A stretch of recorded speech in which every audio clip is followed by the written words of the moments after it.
Bonjour à tous, j'espère que vous allez bien. La reprise des voyages pour les Algériens était très attendue. Elle débutera le 1er juin prochain. Air Algérie propose des vols en aller-retour de et vers 4 pays, la France, l'Espagne, la Turquie et la Tunisie. Les voyageurs sont impatients de pouvoir reprendre des vols pour se rendre à l'étranger ou en Algérie, toutefois ils risquent de le payer très cher en temps. La cause ? Les multiples documents à vérifier, les conditions sanitaires à respecter, etc. D'après l'Association internationale du transport aérien, IATA, les nouvelles démarches sanitaires obligatoires pour embarquer devraient considérablement allonger le temps passé dans les aéroports, notamment pour les pays qui n'auraient pas automatisé un processus de contrôle d'embarquement et qui privilégient le papier aux outils numériques. L'Algérie serait donc particulièrement concernée. Cela était prévisible, les voyages d'après-pandémie ne seront plus jamais les mêmes et ajouteront des contraintes supplémentaires. Voyager par avion prendra un temps très long, jusqu'à 8 heures d'attente à l'aéroport. Dans ses dernières estimations, l'Association du transport aérien prévient les acteurs de l'aérien et les invite d'ores et déjà à penser à une réorganisation de leur contrôle dans les aéroports. En effet, IATA précise qu'un voyage en avion exigeait, avant 2019, environ 1h30 de temps passé à effectuer les démarches aéroportuaires, à savoir les contrôles bagages et identité. Ce temps est actuellement doublé dans les aéroports alors que le trafic aérien mondial ne fonctionne qu'à 30% de ses capacités.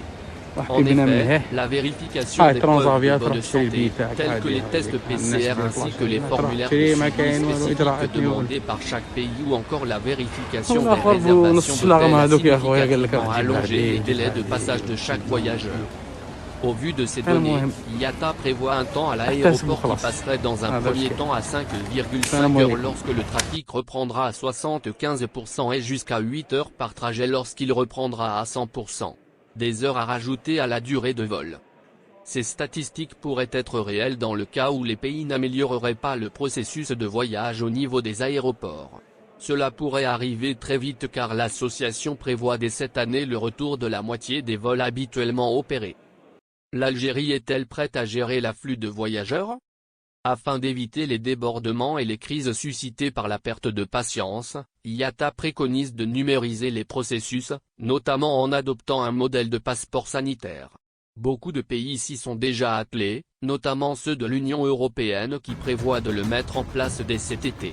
Des compagnies aériennes ont également développé leurs propres outils avec un QR code permettant de récupérer tests PCR négatifs et preuves de vaccination.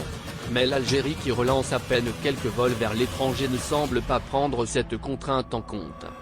En effet, les autorités ont annoncé une reprise des vols par Air Algérie au 1er juin, avec enfin la possibilité pour les citoyens algériens de rejoindre ou de quitter l'Algérie.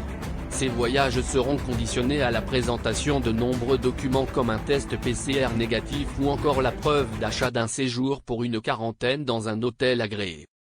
Les délais d'attente dans les aéroports algériens étaient très conséquents avant 2020. Lenteur de l'enregistrement et livraison des bagages, fiches de débarquement pour les étrangers ou encore multiples contrôles de sécurité étaient autant d'étapes gérées de manière peu efficace. Alors que d'autres aéroports ont mis en place depuis très longtemps des enregistrements en ligne et des billets électroniques à passer sur des bornes automatiques, l'Algérie est à la traîne. Qu'en sera-t-il avec ces nouvelles mesures, notamment pour les personnes arrivant sur le sol algérien? Rien n'a été communiqué à ce propos. Air Algérie en est seulement à trouver le moyen de vendre ses billets d'avion accompagnés d'un forfait quarantaine mais n'a pas évoqué la gestion des preuves de test et d'achat en aéroport. Avec près de 14 mois de fermeture des frontières algériennes, il faut s'attendre à une demande de voyage conséquente chez les Algériens dès la reprise des vols. Les aéroports algériens risquent d'être dépassés très rapidement.